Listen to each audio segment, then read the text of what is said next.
ரொம்ப ரொம்ப நைட் ஃபுல்லாகவுமே ரொம்ப அருமையான சீதோஷ்ண நிலைமை, நல்லா குளிர்ச்சியாக நல்லா இருந்தது. இங்கே மாடி தோட்டம் பாருங்கள் எப்படி இருக்குன்னு பாருங்கள். ஃபுல்லாகவுமே வந்து மழைநீர் பட்டதுனால செழிப்பாக இருக்குது. செடிகள் எல்லாமே வந்து ரொம்ப ரொம்ப செழிப்பாக இருக்குது, நல்லா இருக்குது. அடுக்குமல்லி இங்கே பாருங்கள், அடுக்குமல்லி ஃபுல்லாகவுமே பூக்கள் வருது. இப்போ வந்து இது சீசன், இது பூக்கள் சீசன் வந்து உங்களுக்கு வெயில்காலம் சம்மரில் தான் வந்து பூக்களோட சீசன் வந்து அதிகமாக இருக்கும். இப்போ எல்லாமே நிறையா பூக்கள் வர ஆரம்பிச்சிருக்கு. இது பாருங்கள், இது வந்து குண்டுமல்லி ரொம்ப ரொம்ப அருமையாக இருக்குது. மாடி தோட்டம் பார்க்குறதுக்கு ரொம்ப கண்கொள்ளையாக காட்சியாக இருக்குது. இது பாருங்கள், மாதுளை வந்து ஒரு அடி குரோ பேக்கில் இருந்தது.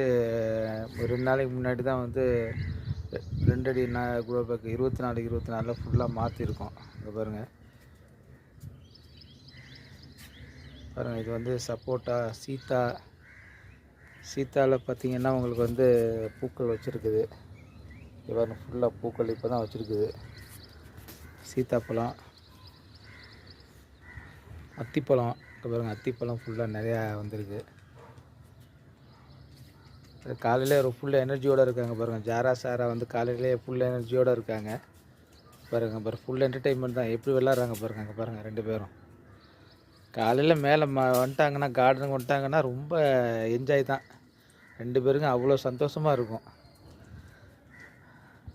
எங்கள் மாடி தோட்டம் எப்படி இருக்குது அப்படின்றத கமெண்டில் சொல்லுங்கள். கொஞ்சம் இன்னும் ஒரு மாதத்தில் பார்த்திங்கன்னா நல்ல மாடி தோட்டம் சூப்பராக சிறப்பாக இருக்கும்னு நாங்கள் நம்புகிறோம். அதுக்குண்டான முயற்சிகள்லாம் எடுத்துகிட்ருக்கோம். அப்புறம் ரோஸு,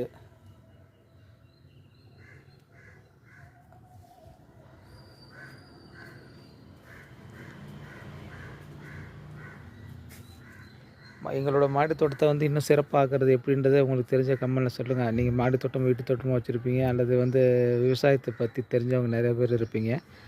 அவங்க வந்து இன்னும் நம்மளோட மாடி தோட்டத்தை வந்து இந்தளவுக்கு சிறப்பாக கொண்டு வரலாம் அப்படிங்கிறத நீங்கள் வந்து கமெண்டில் சொன்னீங்கன்னா எங்களுக்கு வந்து பயனுள்ள தகவலாக அமைஞ்சதுன்னா அது கண்டிப்பாக நல்லாயிருக்கும். அதே போல் நாங்கள் சொல்லக்கூடிய கருத்துக்கள் உங்களுக்கு வந்து பயனுள்ளதாக இருந்தால் நீங்கள் அதை வந்து ஃபாலோ பண்ணலாம். பாருங்கள், தக்காளி செடி ஃபுல்லாகவுமே பூக்கள் வச்சுருக்கு. ஆனால் இலை சுருட்டல் நோய் வந்திருக்கு, அதை சரி பண்ணணும். இங்கே பாருங்கள், ஃபுல்லாக தக்காளி செடியில் இலை சுருட்டல் நோய் வந்திருக்கு, அது சரி பண்ணணும். நம்ம என்ன தான் கவனித்தாலும் சில செடிகள்லாம் வந்து கொஞ்சம் சோர்வாக தாங்க இருக்குது.